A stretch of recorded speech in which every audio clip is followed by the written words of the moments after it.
Fight!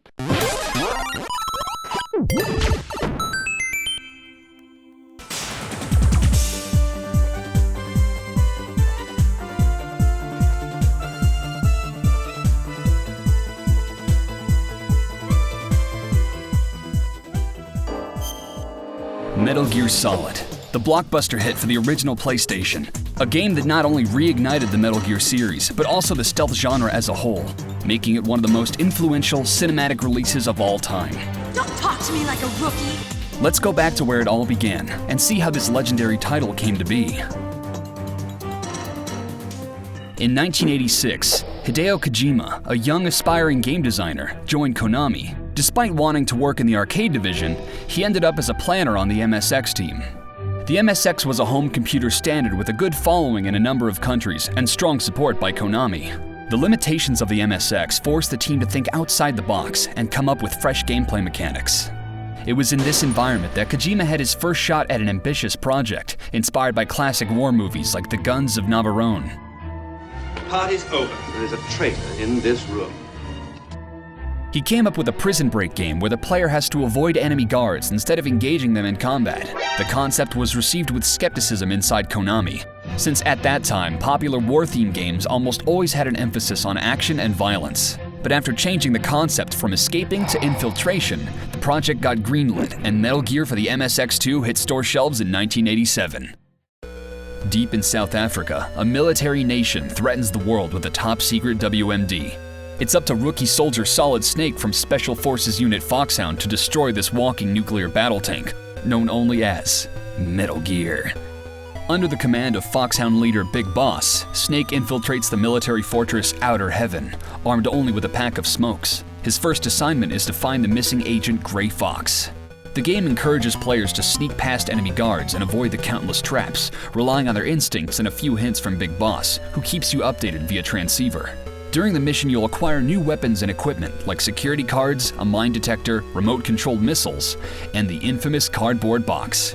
All of which are required to penetrate deeper into the fortress, consisting of 3 buildings which make for a solid 4 hours of gameplay. But Snake's mission doesn't end without some hiccups. At one point in the game, Snake is captured and stripped of all his equipment. After successfully escaping from the prison cell, one of the bosses known as Shotgunner awaits him, and with his special ability, perhaps a blueprint for the bosses of future Metal Gear titles. Although the fights themselves still had a long way to go. Snake has to free hostages to increase his class. A higher class not only enables him to carry more ammo and rations, but you actually need a 4-star class level to complete the game. The hostages also provide you with secret intel. For example, the location of Dr. Petrovich, a scientist and creator of Metal Gear, regarded as very knowledgeable in the area of robotics. His inventions were meant to help mankind, but ultimately ended up being used to create a weapon of mass destruction, a theme which would carry over to many future titles. Metal Gear captured the imagination of the players with its intriguing storyline and unexpected plot twist.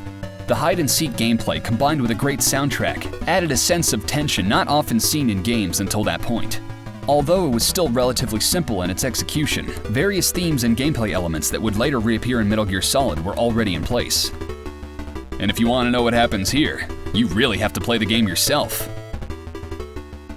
Metal Gear got ported to the NES by a different team, but they clearly weren't on the same wavelength with Kojima's original vision. Changes were made to the storyline and level design which weren't necessarily improvements. Probably the strangest decision was to swap Metal Gear out for a giant mainframe in one of the final boss battles. But despite those changes, the NES port became a big hit for Konami, resulting in an exclusive NES sequel, Snake's Revenge. As it was not made by Kojima, Snake's Revenge is not considered to be a part of the official Metal Gear canon. Kojima had no intention to make a sequel himself until he met a member of Snake's Revenge's development team, who told him he would love to see a true sequel led by the original creator. Kojima wrote the basic outline for Metal Gear 2 that same day, a game that would be released in 1990, again for the MSX. Metal Gear 2 Solid Snake features an integral plot. Dr. Keo Marv develops Oilix, the answer to the world's energy supply crisis, but he's kidnapped by agents of Zanzibar land. With its nuclear weapons and the secret of Oilix, they plan to achieve global military domination, or so we presume. But what is Big Boss's true intent? This compelling adventure takes place 4 years after the events of the original Metal Gear. Once again, the player controls Solid Snake through a dangerous espionage mission. Familiar characters like Gray Fox and Dr. Petrovich return and are given more backstory, while then newcomers Roy Campbell and Master Miller were introduced in this title. A fun piece of trivia: all character portraits were based on celebrities, from Bob Hoskins to Einstein to Sean Connery. This true sequel pushed the series a giant step forward in just about every way, especially where puzzles are concerned. Among them were temperature-sensitive keys, meeting a female spy in the lavatory, and sneaking through ventilation shafts. Sounds familiar, doesn't it? The AI of the guards was also given a huge upgrade. They could now detect suspicious noises and had a wider field of vision, which fixed one of the shortcomings in the original game. Another new addition was the radar, which reveals nearby enemies, although it gets jammed while in alert mode, which forces Snake to use his new crawl ability to take cover until the enemy loses sight of him. All the improvements led to even more compelling gameplay and gave the stealth element a more prominent role. The stylistic storytelling aspect of the Metal Gear series really started to take shape in this installment. It was also the first game in the series to use the term tactical espionage. Kojima continued to work for Konami and made critically acclaimed titles like Snatcher and Policenauts, both adventure games that showcased Kojima's love for cinema. In both titles, the gameplay takes the back seat to make way for more elaborate storytelling. Snatcher in particular makes reference to Metal Gear in a number of ways. Welcome to Outer Heaven! And Policenauts is notable for introducing the character Meryl Silverberg. By the mid-90s, it was time for the retired soldier Solid Snake to make his comeback in 3D. Kojima could build upon the foundation of his earlier work using the proven action and puzzle elements from the first two Metal Gear titles by infusing it with the cinematic flair of Snatcher and Policenauts.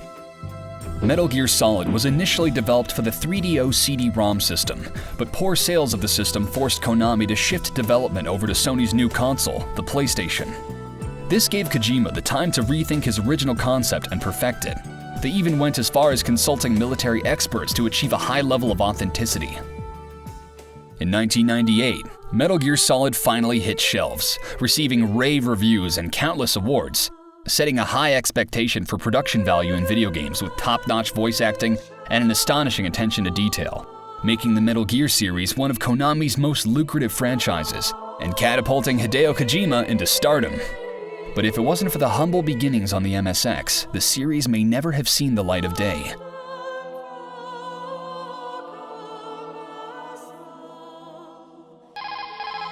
Snake, turn off your MSX right now.